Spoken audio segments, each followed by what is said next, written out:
Good evening students. Last class में हमने जो शीट आपको दी थी उसमें से हमने दो क्वेश्चन किए थे, क्वेश्चन नंबर 9 और क्वेश्चन नंबर 10। ठीक है, अब हम बोर्ड के बुक जो हमने आपको पीडीएफ फॉर्मेट में भेजा है, मतलब बोर्ड के बुक के अब हम क्वेश्चंस क्या करते हैं, स्टार्ट करते हैं। ठीक है, तो आप आपके बोर्ड के बुक का पेज नंबर 24 निकालिए। बोर्ड के बुक का पेज नंबर 24 निकालिए।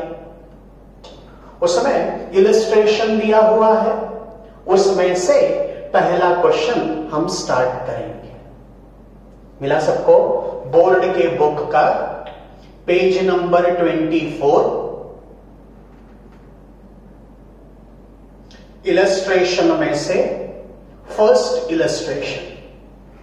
ठीक है, देखिए, दया एंड क्षमा आर पार्टनर्स। तो दो पार्टनर है, दया और क्षमा। Sharing profit and losses in the ratio of 1:1।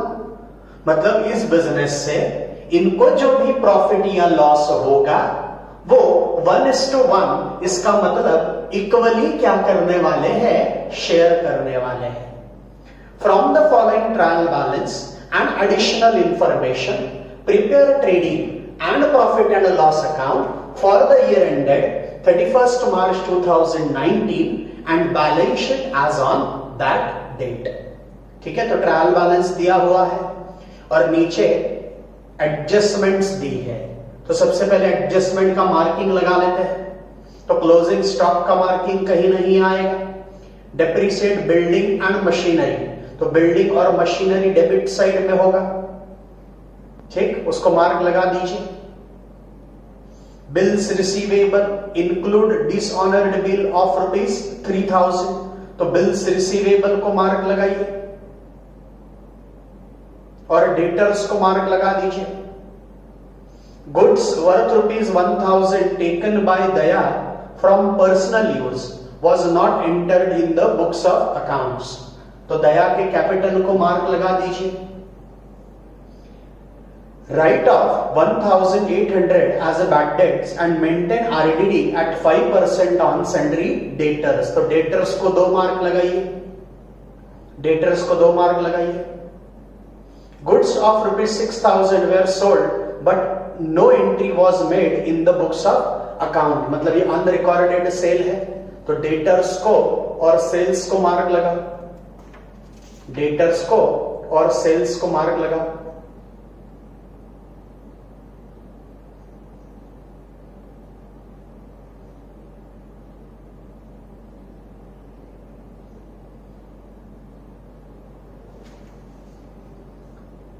ठीक है,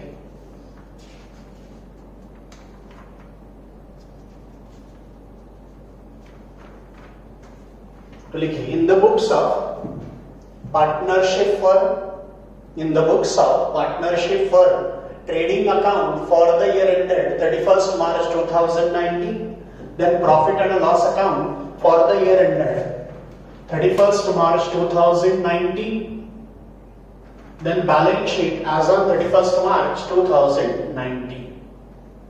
ठीक है, कर लीजिए रोलिंग, सब लोग करो रोलिंग।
हो गया रोलिंग? ठीक, देखिए सबसे पहले क्वेश्चन में एडजस्टमेंट बहुत ज्यादा है, इसीलिए मैं धीरे धीरे आपको एक्सप्लेन करता हूं, ठीक है। स्टॉक ऑन 1 अप्रैल 2018, अब 31 मार्च 2019 को ईयर एंड हो रहा है, मतलब 1 अप्रैल 2018 को स्टार्ट हुआ होगा, मतलब ये ओपनिंग स्टॉक है, तो ओपनिंग स्टॉक ट्रेडिंग के डेबिट साइड, तो लिखो ट्रेडिंग के debit to opening stock, trading के डेबिट में ओपनिंग स्टॉक 65,000, ओपनिंग स्टॉक 65,000। उसके बाद bills receivable, anything is receivable is our asset, तो बिल्स रिसीवेबल ये हमारी असेट है, बिल्स रिसीवेबल ये हमारी असेट है, तो बैलेंस शीट के असेट साइड में लिखता हूं इनर कॉलम में बिल्स रिसीवेबल।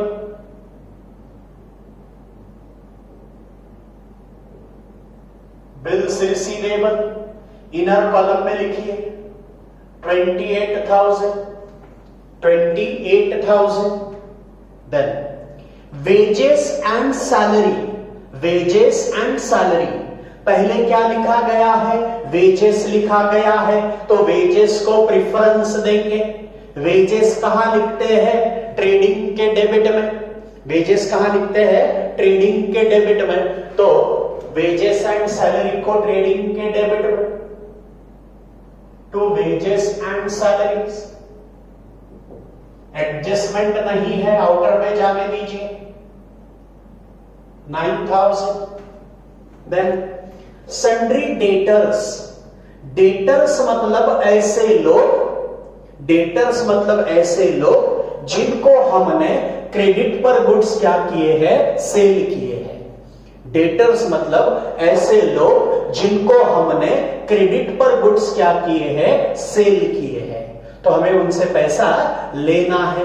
लेना है मतलब रिसीवेबल है, anything is receivable is our asset, तो बैलेंस शीट के असेट में बिल्स रिसीवेबल के बाद 2 लाइन छोड़कर सन्ड्री डेटर्स इनर में लिखिए 1,32,500,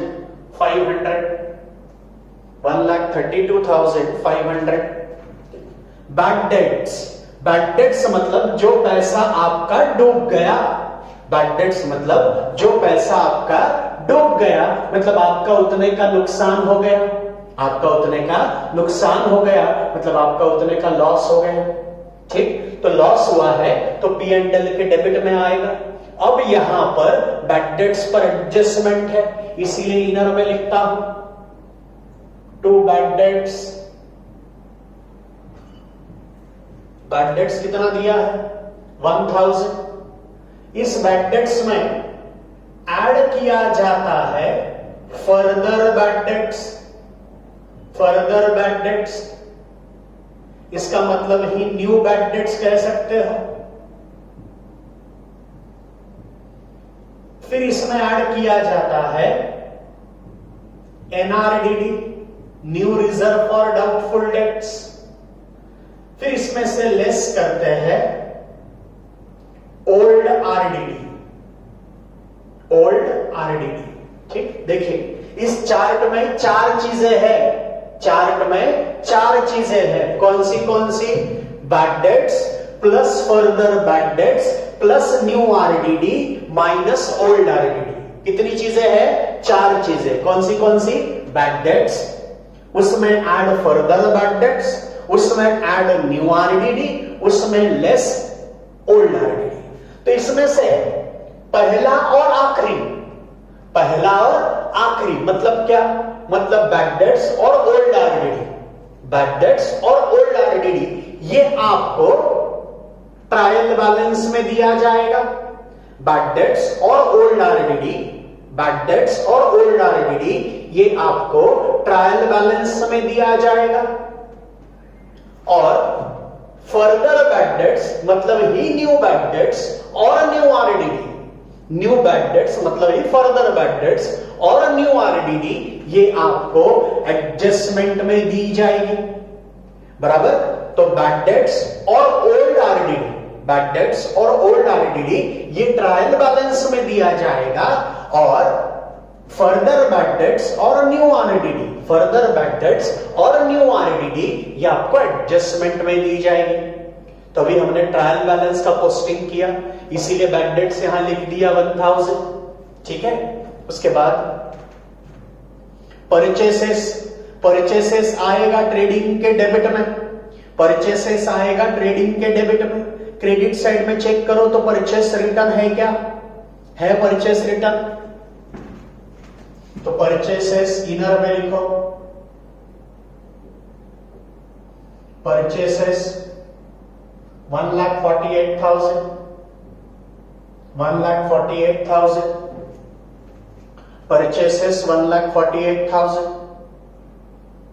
मोटर कार, मोटर कार ये हमारे लिए असेट है, मोटर कार ये हमारे लिए असेट है, तो बैलेंस शीट के असेट में डेटर्स के बाद 6-7 लाइन छोड़कर मोटर कार,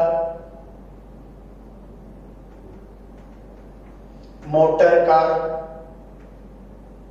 68,000, मोटर कार 68,000। उसके बाद मशीनरी, मशीनरी ये भी असेट है, मशीनरी ये भी असेट है, तो बैलेंस शीट के असेट में मशीनरी इनर में लिखेंगे क्योंकि मशीनरी पर एडजस्टमेंट है, मशीनरी इनर में लिखेंगे। 1,14,800। उसके बाद ऑडिट फीस, ऑडिट फीस हमारे बुक्स ऑफ अकाउंट, हमारे चार्टर्ड अकाउंटेंट ने ऑडिट किए, मतलब वेरीफाई किए। अब वो काम उसने किया, क्या वो फ्री में काम करेगा क्या? नहीं, हमें उसे फीस देनी पड़ेगी, हमें उसे फीस देनी पड़ेगी, तो हम फीस देंगे, मतलब हमारे लिए वो एक्सपेंस हो गया, बराबर। तो ऑडिट फीस ये इनडायरेक्ट एक्सपेंस है, इसीलिए P&L के डेबिट में आएगा to audit fees. Audit fees 1,200, 1,200 audit fees. Then sales return, sales return ये सेल्स में से क्या करेंगे? माइनस करेंगे। सेल्स रिटर्न सेल्स में से माइनस करेंगे, तो सेल्स आएगा ट्रेडिंग के क्रेडिट साइड में, उसमें से less sales return, sales return कितना है? Sales return 2,000, sales return 2,000। उसके बाद sales return 2,000। Then discount debit में है, डिस्काउंट डेबिट में दिया है, इसका मतलब ये डिस्काउंट हमने कस्टमर को दिया है। डिस्काउंट डेबिट में दिया है, इसका मतलब ये डिस्काउंट हमने कस्टमर को दिया है। हमने कस्टमर को डिस्काउंट दिया, मतलब वो हमारे लिए एक्सपेंस हो गया, हमारे लिए क्या हुआ? एक्सपेंस हुआ। एक्सपेंस हुआ तो वो P&L के डेबिट में।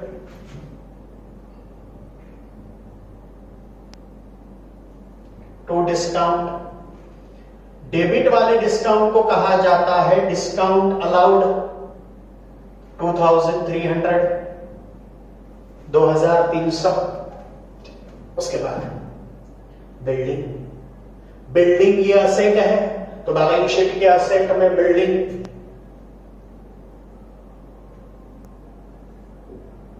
बैलेंस शीट के असेट में बिल्डिंग 75,000 इनर में लिखिएगा। Then cash at bank, cash at bank, bank में पैसा है, मतलब हमारी वो असेट है, तो बैलेंस शीट के असेट में cash at bank 12,000, cash at bank 12,000।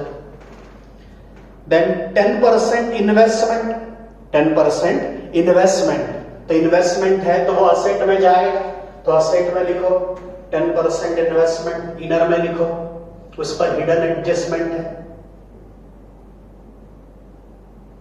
10% investment inner में लिखो, कितना 20,000। उसके बाद एडवर्टीजमेंट, हमने हमारे प्रोडक्ट की एडवर्टीजमेंट की। एडवर्टीजमेंट की मतलब हमारा एडवर्टीजमेंट के लिए खर्चा हो गया, एक्सपेंस है, एक्सपेंस है तो P&L के डेबिट में आएगा। ब्रैकेट में क्या लिखा है, पेड फॉर 9 months मतलब 9 महीने के लिए है, तो उस पे ऊपर भी एडजस्टमेंट है।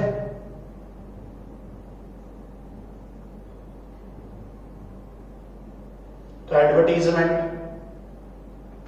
4,500 इनर में लिखिएगा। रॉयल्टी, रॉयल्टी ये एक्सपेंस है और ये रॉयल्टी प्रोडक्शन के समय का एक्सपेंस है, ये मैंने आपको पहले बताया है, इसीलिए रॉयल्टी नाम का एक्सपेंस ये ट्रेडिंग के डेबिट में जाएगा। रॉयल्टी ट्रेडिंग के डेबिट में।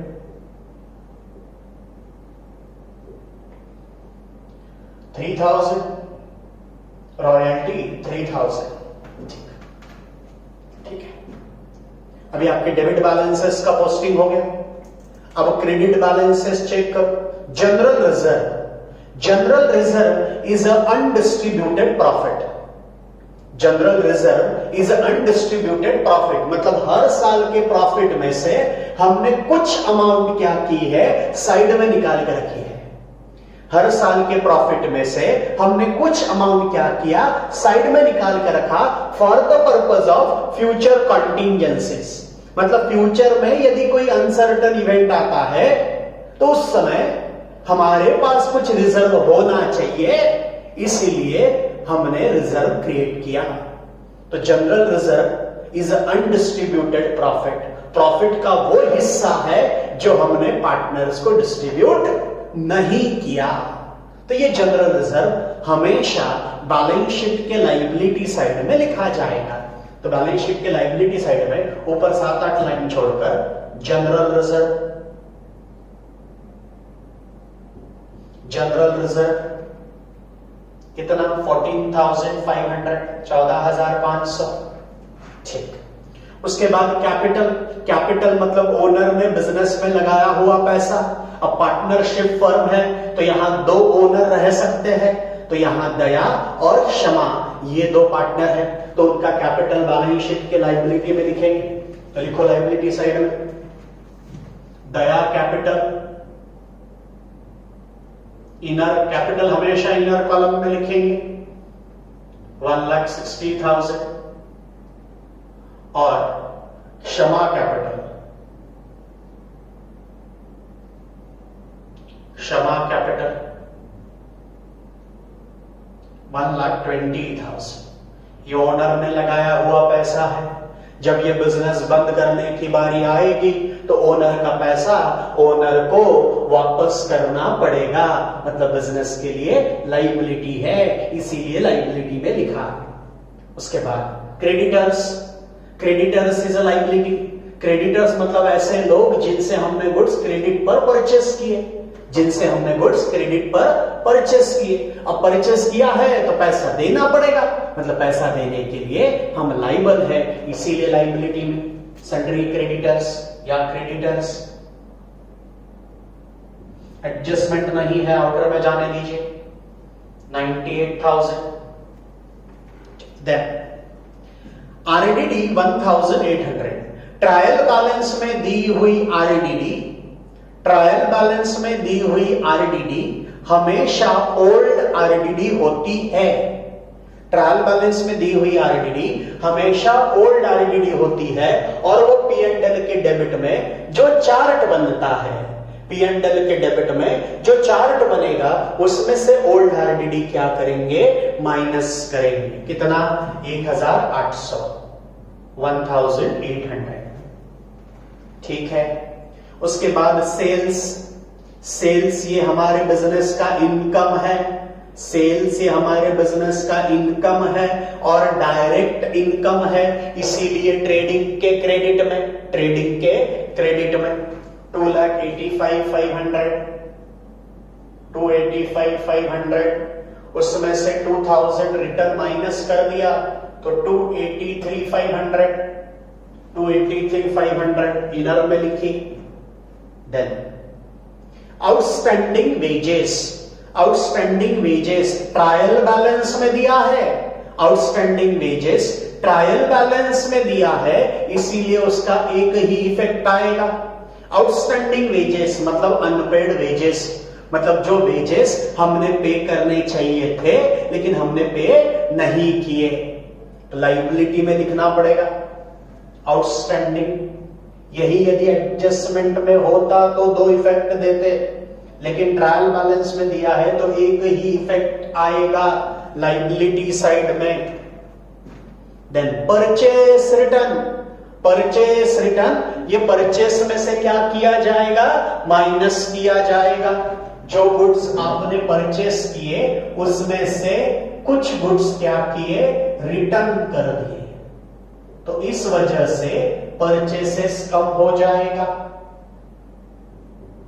4000, आउटर में आएगा 1,44,000, 1,44,000। डिस्काउंट, डिस्काउंट क्रेडिट में दिया, डेबिट वाला डिस्काउंट P&L के डेबिट में लिखा तो क्रेडिट वाला डिस्काउंट P&L के क्रेडिट में लिखना पड़ेगा। डेबिट वाला डिस्काउंट P&L के डेबिट में लिखा क्योंकि वो एक्सपेंस था, तो क्रेडिट वाला डिस्काउंट ये इनकम रहेगा, मतलब ये डिस्काउंट रिसीव्ड रहेगा, तो P&L के क्रेडिट में लिखेंगे, दो लाइन छोड़कर। Bye discount received, discount received 1,800 रुपया, 1,800। ये आपके ट्रायल बैलेंस का पोस्टिंग हो गया, ठीक है। अब जो नीचे एडजस्टमेंट्स दी है वो एडजस्टमेंट सबसे पहले करेंगे आप। क्लोजिंग स्टॉक, क्लोजिंग स्टॉक मतलब साल के आखिरी का स्टॉक, क्लोजिंग स्टॉक मतलब साल के आखिरी में बचा हुआ स्टॉक। तो क्लोजिंग स्टॉक का पहला इफेक्ट जाएगा ट्रेडिंग के क्रेडिट में, क्लोजिंग स्टॉक का पहला इफेक्ट जाएगा ट्रेडिंग के क्रेडिट में, तो लिखो ट्रेडिंग के क्रेडिट में बाय क्लोजिंग स्टॉक।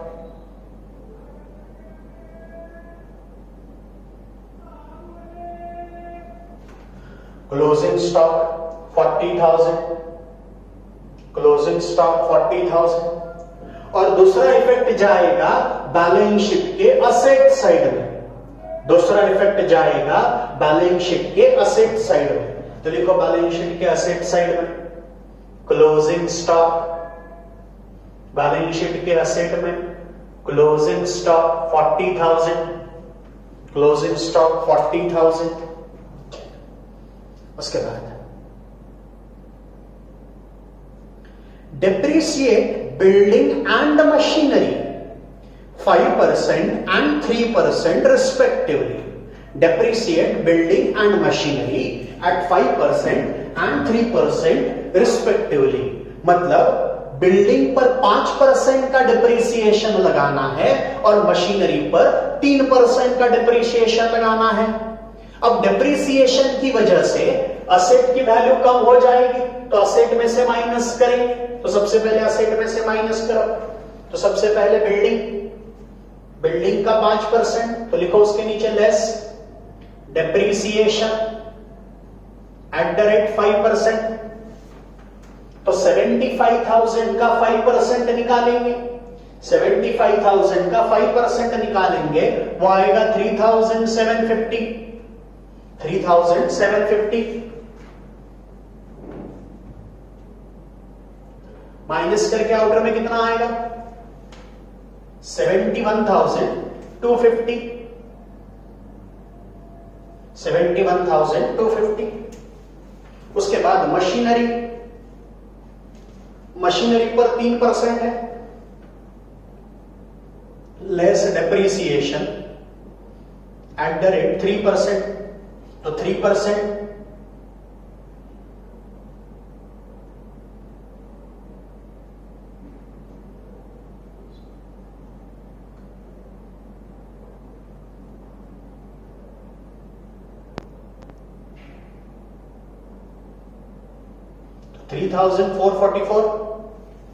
$3,444 ये डिप्रिसिएशन आया। ये माइनस करेंगे 6,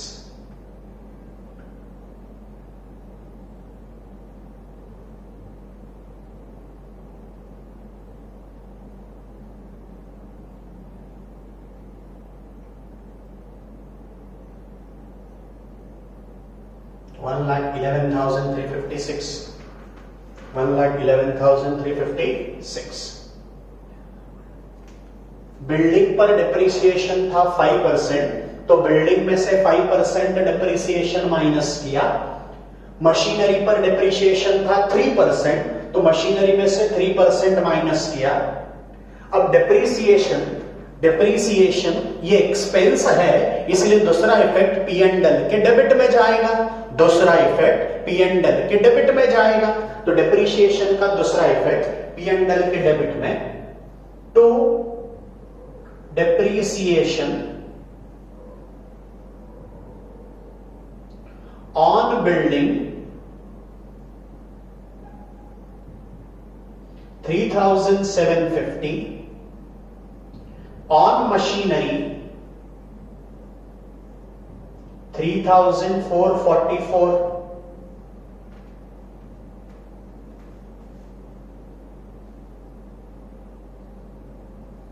तो 7,194 ये टोटल डिप्रिसिएशन आया।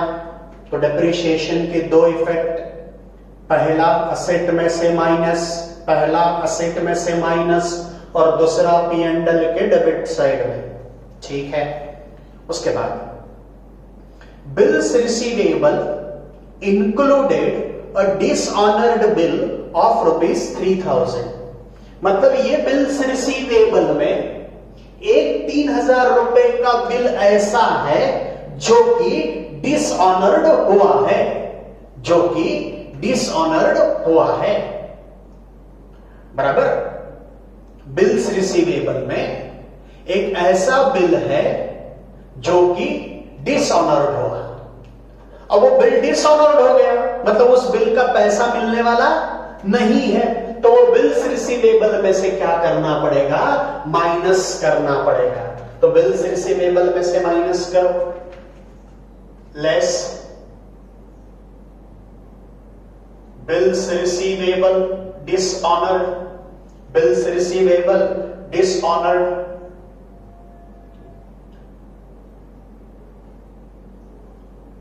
डिसऑनर्ड 3,000, बिल्स रिसीवेबल में से माइनस करेंगे 3,000, क्योंकि उसमें वो इंक्लूड है, इसलिए वहां से माइनस किया। अब इसका दूसरा इफेक्ट, बिल्स रिसीवेबल यदि डिसऑनर्ड होता है तो सबसे पहले बिल्स रिसीवेबल में से माइनस करेंगे और दूसरा इफेक्ट डेटर्स में ऐड करेंगे। दूसरा इफेक्ट डेटर्स में क्या करेंगे? ऐड करेंगे। तो डेटर्स में ऐड करो, add bills receivable dishonoured, bills receivable dishonoured,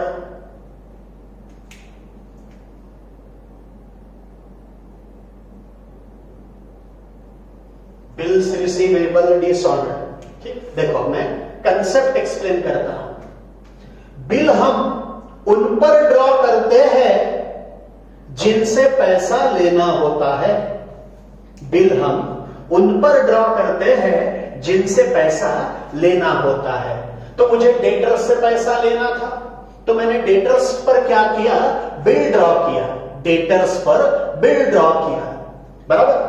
अब वो बिल क्या हुआ? डिसऑनर्ड हुआ। मतलब डेटर से पैसा मिला क्या? नहीं, डेटर से पैसा नहीं मिला, इसीलिए डेटर्स में क्या किया? ऐड किया। डेटर्स पर बिल ड्रॉ किया था, लेकिन डेटर्स ने हमें पैसा नहीं दिया, मतलब हमें उनसे पैसा अभी भी लेना है, इसीलिए वो बिल की अमाउंट डेटर्स में क्या की? ऐड की।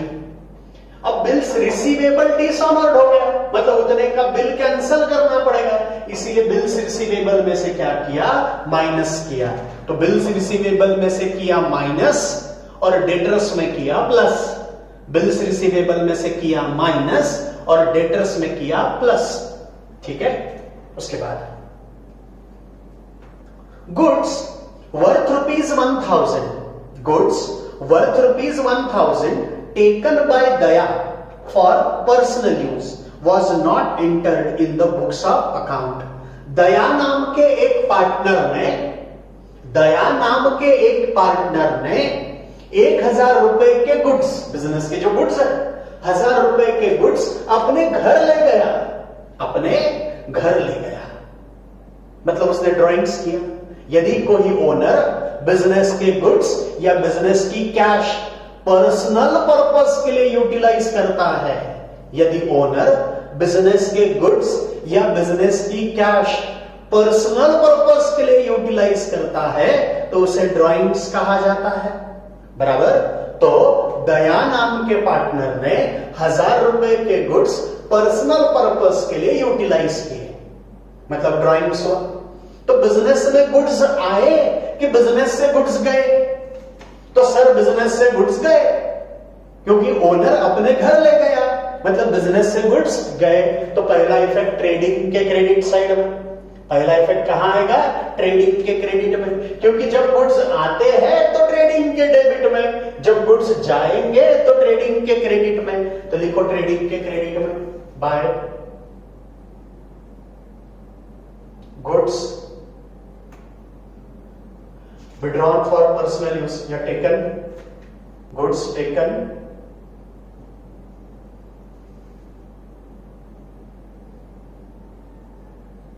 goods taken over for personal use by Daya. Goods taken over for personal use by Daya. कितने के गुड्स टेक ओवर किए? 1000 के। तो बिजनेस से गुड्स गए, इसीलिए ट्रेडिंग के क्रेडिट में। ठीक, अब गुड्स तो गए, कौन ले गया? ओनर ले गया, पर्सनल पर्पस के लिए ले गया, मतलब ये ड्राइंग्स हुआ। तो ड्राइंग्स क्या करेंगे? उसके कैपिटल में से माइनस करेंगे। ड्राइंग्स क्या करेंगे? उसके कैपिटल में से माइनस करेंगे, less goods taken for personal use 1000, goods taken or for personal use 1000, तो 159 हो गया। Then write off 1800 as a bad debts and maintain RDD at 5% on debtors। ये एडजस्टमेंट करने से पहले, जब कभी भी क्वेश्चंस में आपको एडजस्टमेंट दी जाएगी, आरडीडी की एडजस्टमेंट दी है, बैड डेट्स की एडजस्टमेंट दी है, तो सबसे पहले ये चेक कर लेना कि कोई अनरिकॉर्डेड सेल्स की एडजस्टमेंट है क्या, या बिल्स रिसीवेबल डिसऑनर्ड की एडजस्टमेंट है क्या।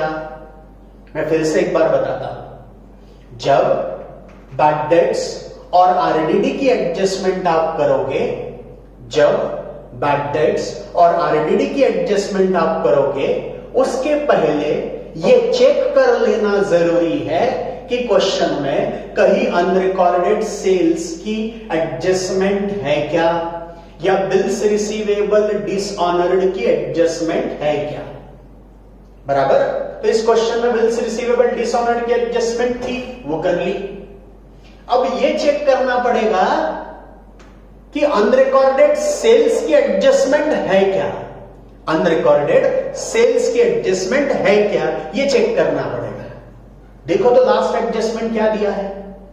Goods of ₹6000 were sold but no entry was made in the books of account.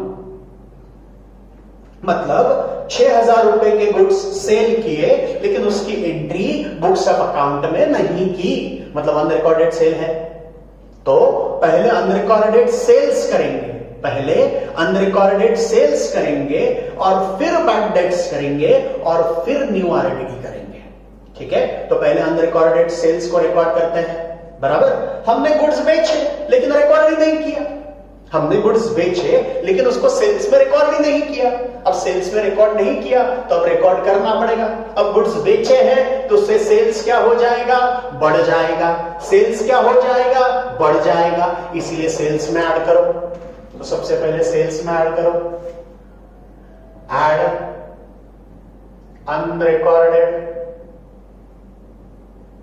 Unrecorded sales. कितना है अनरिकॉर्डेड सेल्स, 6000। आउटर में आएगा 289,500। अब ये 6,000 रुपए के गुड्स, ये 6,000 रुपए के गुड्स मैंने बेच दिए। मैंने बेचे तो मुझे उसका पैसा क्या करना पड़ेगा, लेना पड़ेगा। मुझे उसका पैसा रिसीवेबल है, रिसीवेबल है मतलब मेरी असेट है, बराबर। तो पैसा किससे लेना पड़ेगा सर, जिसको बेचा उससे लेना पड़ेगा। जिनको गुड्स बेचते हैं उनको हम डेटर्स कहते हैं, उनको हम क्या कहते हैं, डेटर्स। तो ये अनरिकॉर्डेड सेल्स डेटर्स में क्या करेंगे, ऐड करेंगे। तो करो ऐड डेटर्स में, unrecorded sale, add unrecorded cell.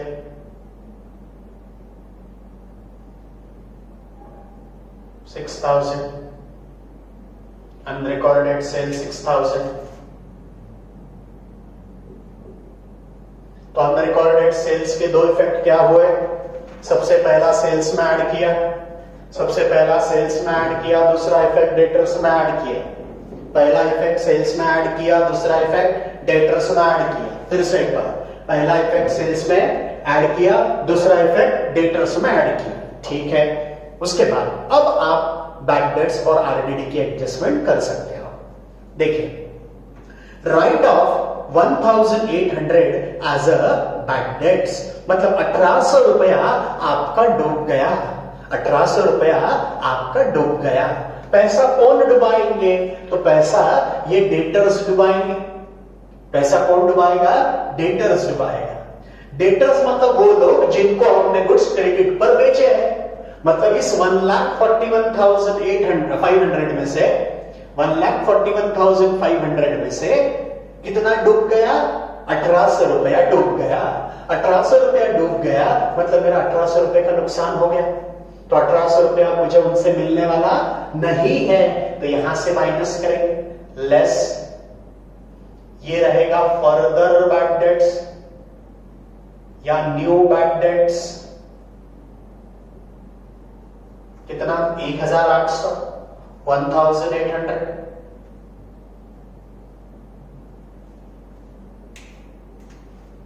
$007 139,700। 1,800 रुपया डूब गया मतलब 1,800 रुपए का हमें और नुकसान हो गया, तो मेरा लॉस और बढ़ गया। पहले से ही बैड डेट्स 1,000 रुपया था, अब और 1,800 रुपए का बैड डेट्स हो गया, 1,800 रुपए का बैड डेट्स हो गया। तो अब टोटल बैड डेट्स हो गया 2,800 का, टोटल बैड डेट्स हो गया 2,800 का, ठीक। उसके बाद देन आरडीडी। हाँ, तो बैड डेट्स के दो इफेक्ट क्या किए, सबसे पहले डेटर्स में से माइनस, सबसे पहले डेटर्स में से माइनस, और दूसरा इफेक्ट P&L के डेबिट में, चार्ट में ऐड। फिर से एक बार बताओ, पहला इफेक्ट बैड डेट्स का, पहला इफेक्ट डेटर्स में से माइनस, इसीलिए डेटर्स में से क्या किया, माइनस किया। दूसरा इफेक्ट P&L के डेबिट में, चार्ट में ऐड। तो P&L के डेबिट में बैड डेट्स का चार्ट बना, उसमें फर्दर बैड डेट्स कहकर हमने उसको क्या किया, ऐड कर दिया, ठीक है। उसी एडजस्टमेंट में दिया है and 5% RDD and 5% and RDD maintain 5% on sundry debtors। तो 5% RDD क्रिएट करेंगे, ठीक है। RDD मतलब एक्सपेक्टेड लॉस, ठीक है। अकाउंटिंग जो की जाती है वो कंसेप्ट और कन्वेंशंस की मदद से की जाती है। तो अकाउंटिंग का एक कंसेप्ट है कंजर्वेटिज्म कंसेप्ट। वो कंजर्वेटिज्म कंसेप्ट ये कहता है कि फ्यूचर में होने वाले लॉसेस का, फ्यूचर में होने वाले लॉसेस का यदि आपको अनुमान है, मतलब एंटीसिपेशन है, तो आप आज ही उसकी प्रोविजन करके रखो।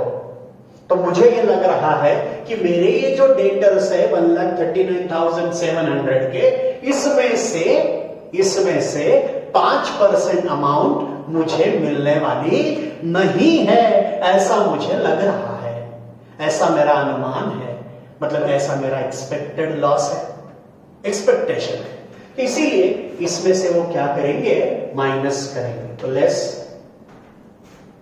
लेस एडजस्टमेंट में दिया है, इसका मतलब ये न्यू आरडीडी है, एनआरडीडी कितना परसेंट, 5%। तो 1,39,700 का 5%, तो ये जीरो गया, ये जीरो गया, ये जीरो गया, ये जीरो गया। 7 5 जा 35, 9 5 जा 45, 48, 4 5 3 जा 15, 15 plus 4 19, 5 1 जा 5 6, 6985 कितना आ रहा है, 6985, 6985।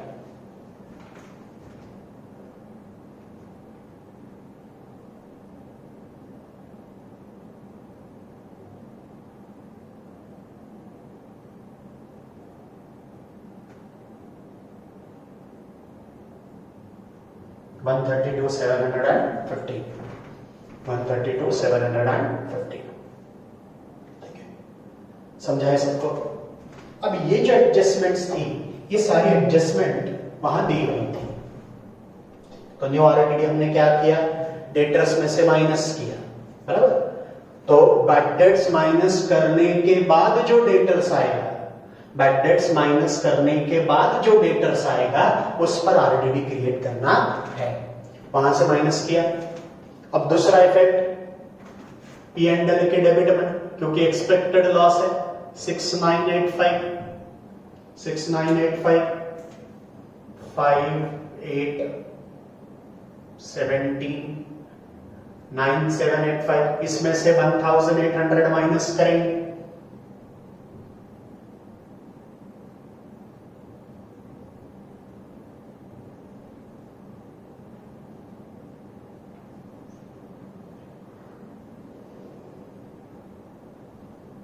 $7985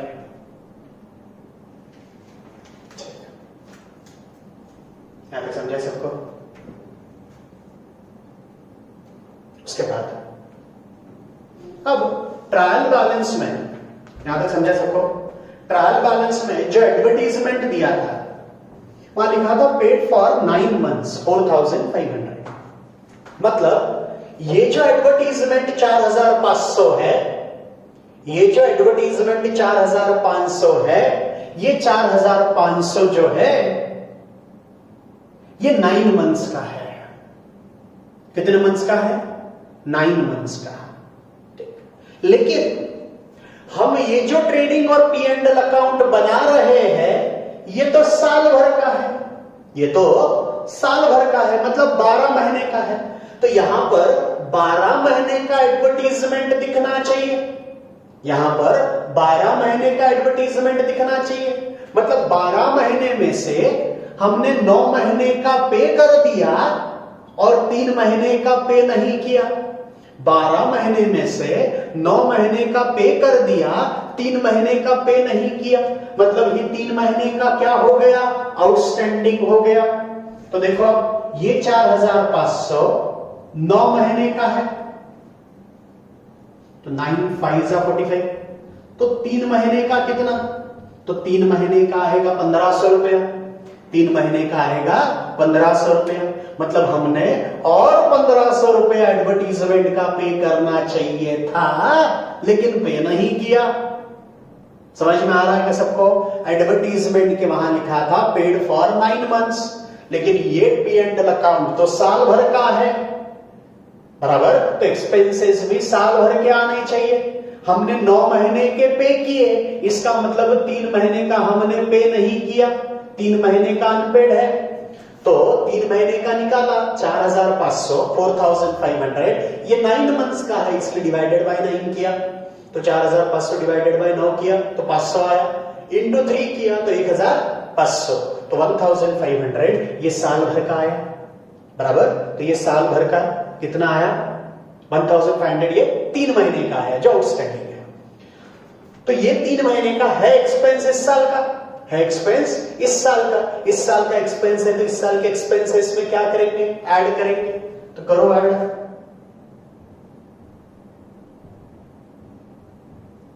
आउटस्टैंडिंग एडवर्टीजमेंट 1500, आउटर में आएगा साल भर का 6000। अब ये 1500 रुपया, ये 1500 रुपया मैंने पे करना चाहिए था लेकिन पे नहीं किया, मैंने पे करना चाहिए था लेकिन पे नहीं किया। अभी पे नहीं किया तो फ्यूचर में जाकर पे करना पड़ेगा, मतलब मेरे लिए लायबिलिटी है, तो बैलेंस शीट की लायबिलिटी में लिखेंगे आउटस्टैंडिंग एडवर्टीजमेंट।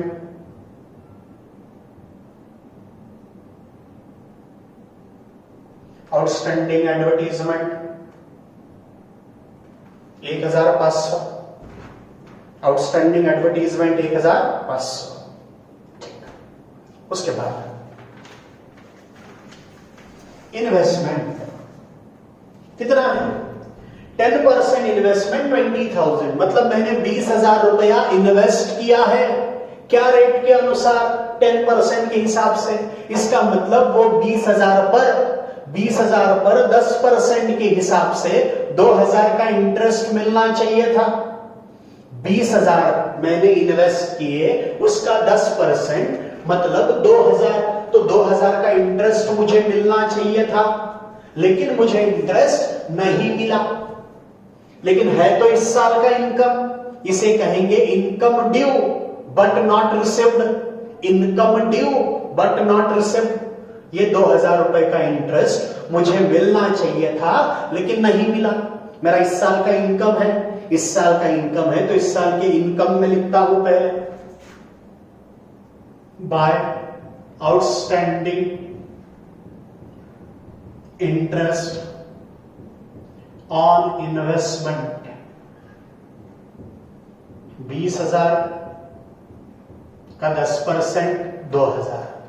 इस साल का इनकम है इसीलिए इनकम में लिखा। क्या ये मिला कि नहीं मिला?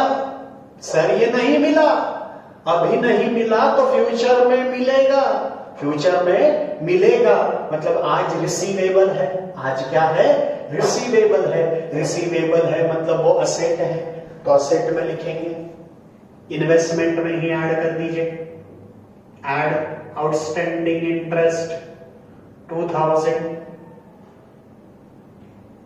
आउटर में आएगा 22,000, आउटर में आएगा 22,000। ये अब वहां दी हुई सारी एडजस्टमेंट्स हो गई है, ठीक है। अब आप क्लोजिंग करेंगे, ठीक है। तो सबसे पहले ट्रेडिंग अकाउंट को क्लोज करेंगे,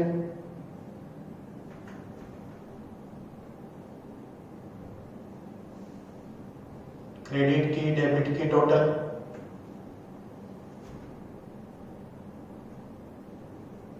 सब लोग टोटल लीजिए,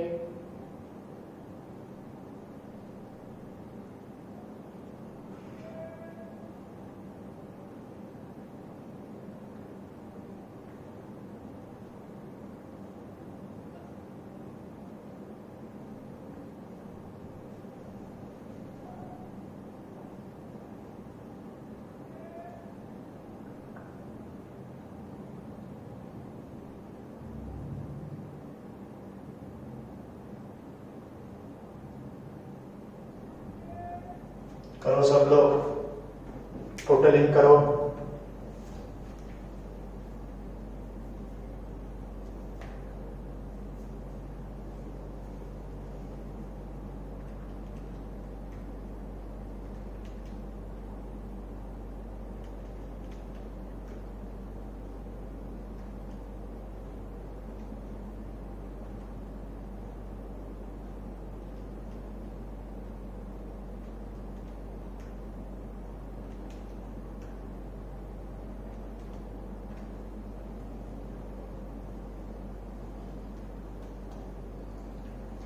है बराबर। अब जिस साइड की टोटल ज्यादा है वो दोनों जगह लिखो, क्रेडिट साइड की टोटल ज्यादा है वो दोनों जगह लिख रहा हूं। 3,30,500, 3,30,500। अब डिफरेंस 0, 0, 5, 10 minus 1 9, 2 minus 2 0, 1,09,500, 1,09,500। यह आया gross profit 1,09,500, 1,09,500। To gross profit carried down. Gross profit को ट्रांसफर करेंगे पी एंड एल अकाउंट में। अब ये यहां डेबिट में है तो पी एंड एल के क्रेडिट में जाएगा, तो पी एंड एल के क्रेडिट में बाय ग्रॉस प्रॉफिट 1,09,500, 1,09,500। अब पी एंड एल को क्लोज करो। पी एंड एल के क्रेडिट की और डेबिट की टोटल लो।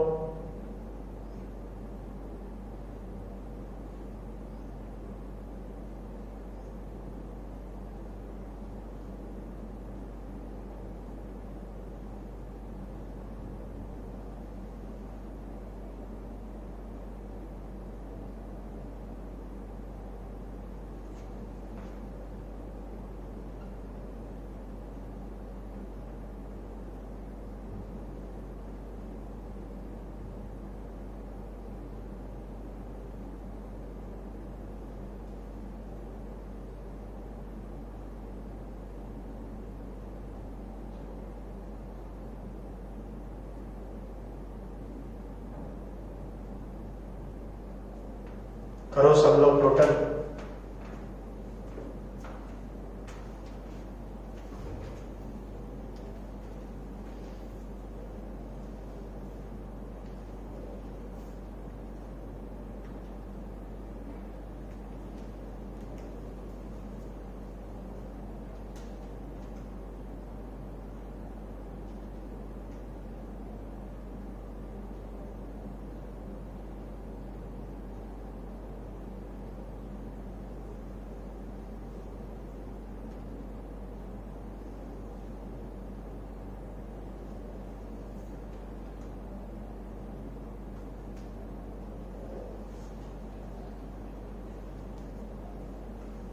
हो गया क्या? अब जिस साइड की टोटल ज्यादा है वो दोनों जगह लिखेंगे। 1,13,300, 1,13,300, 1,13,300। जो डिफरेंस है 1,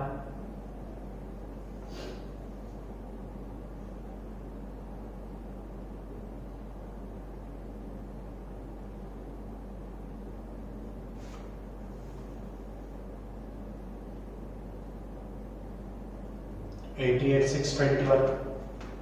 ये वहां लिखा जाएगा जहां की टोटल शॉर्ट है।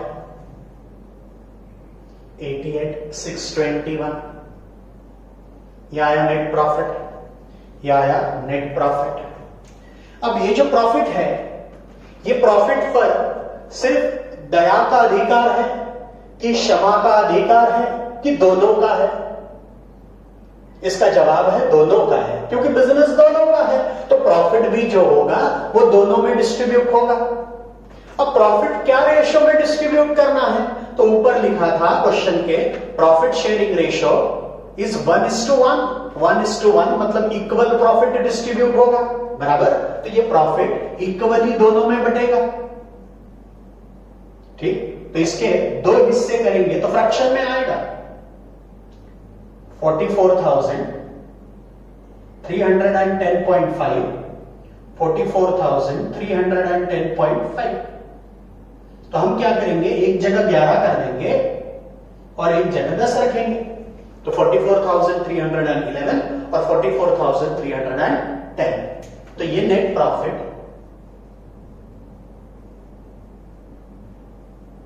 दोनों पार्टनर्स में डिस्ट्रीब्यूट होगा। दया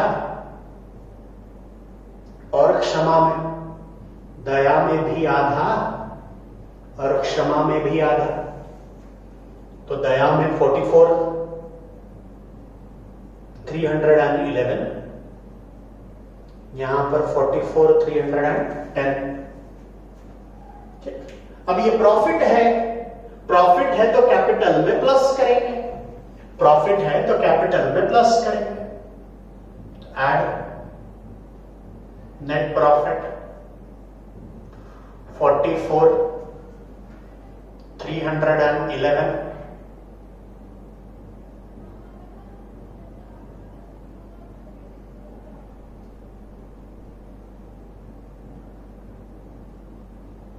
net profit 44 310।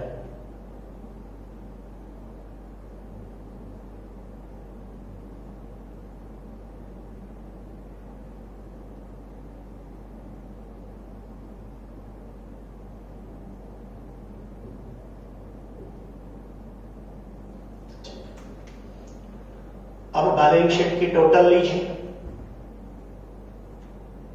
बैलेंस शीट की टोटल टैली होती है क्या, देखिए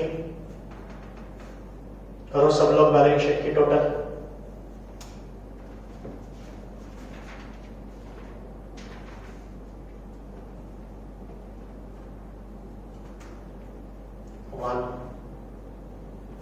वन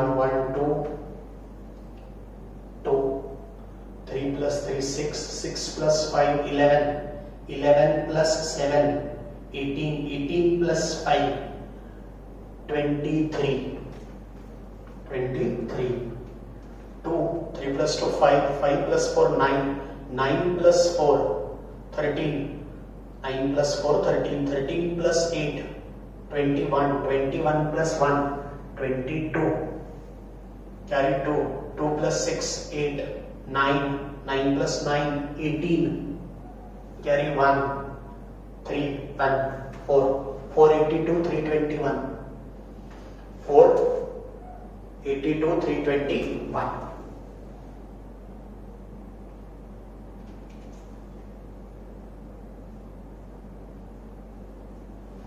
482 321। ठीक है, अब ऐसा ही